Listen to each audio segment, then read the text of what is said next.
Ya,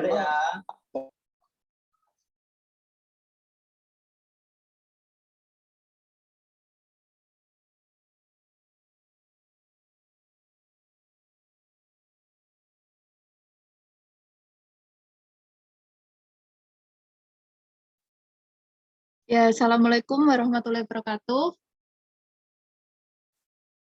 Waalaikumsalam warahmatullahi Wabarakatuh.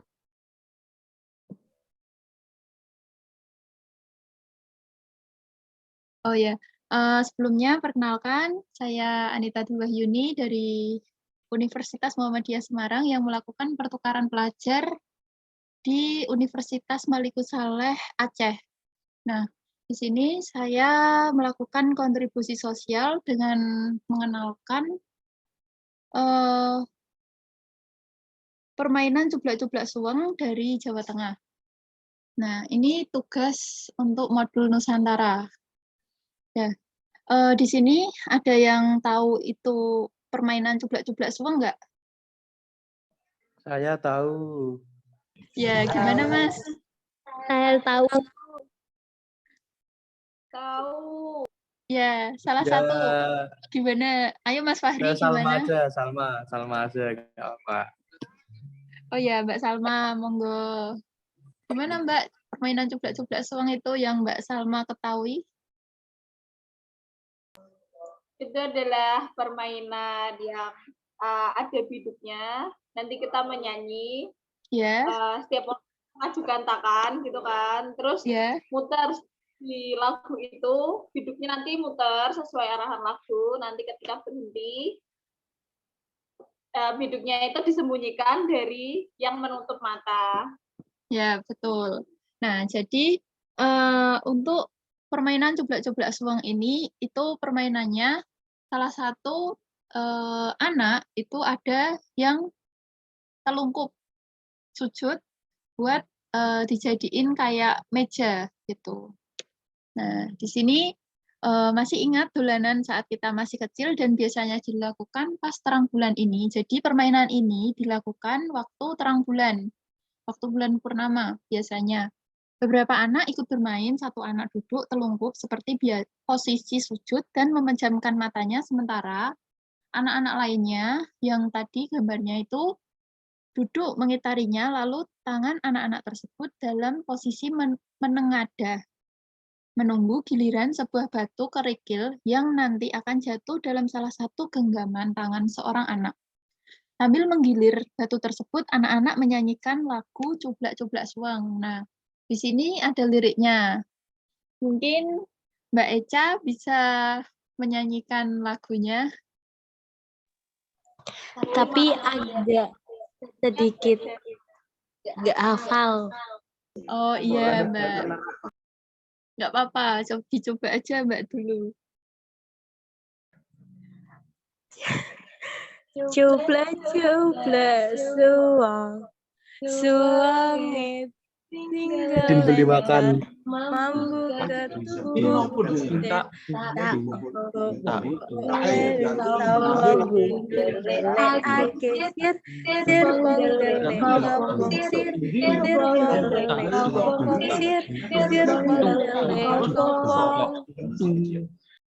Nah, jadi itu tadi lagunya seperti itu. Jadi nanti waktu menyanyikan lagu Cublak-Cublak Suweng ini, itu nanti batu yang ada di genggaman tadi, ada satu buah batu yang mengelilingi tangan-tangan yang sudah menengadah tadi di punggung yang anak yang telungkup tadi. Selesai menyanyi lagu itu, anak yang telungkup dan disuruh menebak siapa yang menggenggam batu tersebut. Nah, si anak yang telungkup bila salah menebak, maka dia akan disuruh telungkup lagi. Nah, ini seperti halnya kalah dalam menebak, itu dia yang akan menebak lagi untuk kedepannya gitu. Terus permainan ini pastilah sudah lama kita tinggalkan.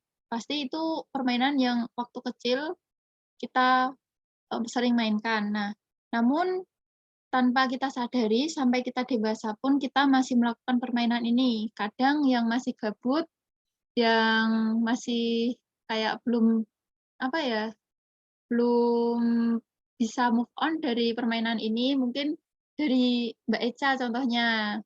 Tadi cerita ke saya katanya waktu dia gabut juga mempermainkan permainan ini. Nah, terus dalam kehidupan sehari-hari, permainan anak-anak yang akrab bagi masyarakat Jawa ini ternyata mengandung banyak makna dan mengajarkan kehidupan sedari kecil. Konon katanya permainan ini awalnya dikenalkan oleh Wali Songo. Apa sih sebenarnya makna dari dolanan bocah cilik ini? Filosofi lagu ini kurang lebih seperti permainan ini memang mengajari tentang pencarian harta dalam hidup. Dari lirik lagunya, cublak-cublak suweng. Suweng artinya hiasan di Untuk jangan telinga. menuruti hawa nafsu. Nah, suweng itu kayak hiasan di telinga, seperti anting-anting gitu. Lebih berharga daripada anting. Identik dengan harta. Bisa diartikan, ayolah tebak tempat menyimpan harta. Nah, suwenge teng gelenter. Ini lirik lagunya. Maksudnya, hartanya tersebar di mana-mana. Hal ini terlihat pula dalam permainannya, di mana anak-anak menyembunyikan batu kerikil atau diibaratkan suweng, lalu beredar dari satu tangan ke tangan yang lain. Suwenge teng gelenter. Terus lirik mambu ketundung gudel. Mambu artinya tercium, ketundung artinya yang dituju, sedangkan gudel artinya anak kerbau. Jadi dalam bahasa Jawa, gudel itu artinya anak kerbau. Mengapa anak kerbau, bukan kerbaunya? Anak kerbau identik dengan kebodohan, karena masih berwujud anak.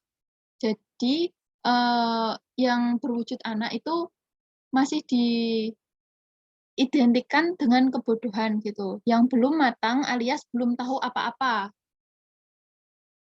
Secara garis Mohon besar, maaf, Bu. iya, PPT-nya belum berubah, itu masih di slide pertama, Bu.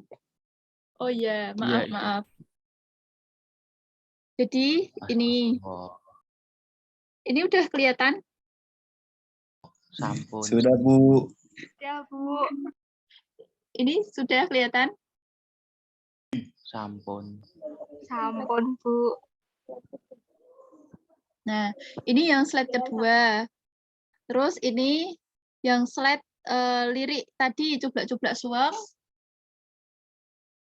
Ini yang penjelasannya, permainan ini awalnya dikenalkan oleh Wali Songo.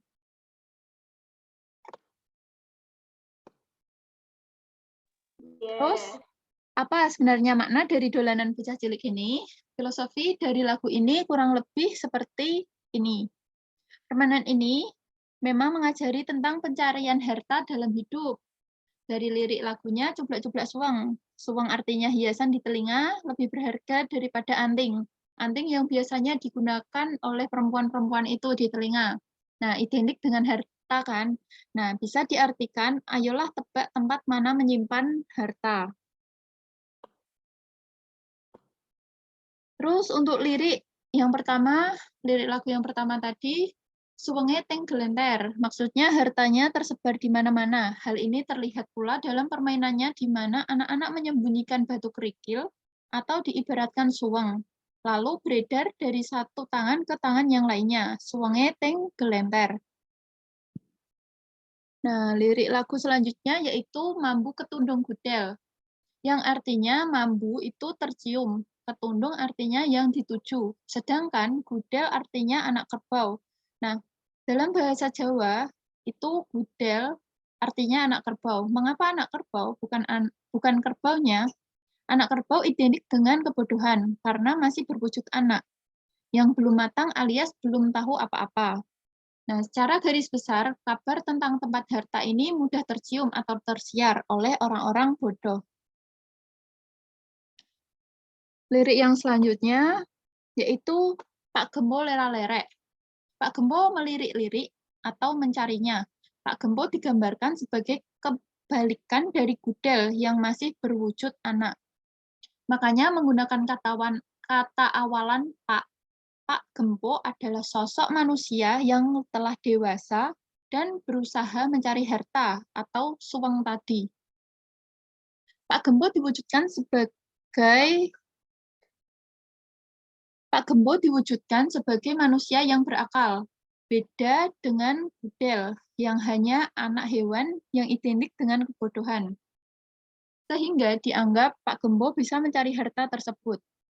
Dalam permainan wujud, Pak Gempo adalah anak yang bermain dalam posisi sujud dan akhirnya dia harus menebak siapa yang menyimpan batu kerikil tersebut.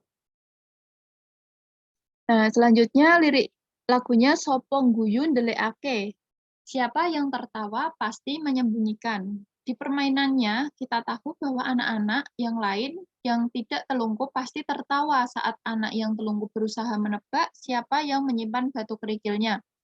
Jadi, nanti batu kerikil tadi itu dimulainya dari tangan anak yang mana itu yang telungkup tidak tahu.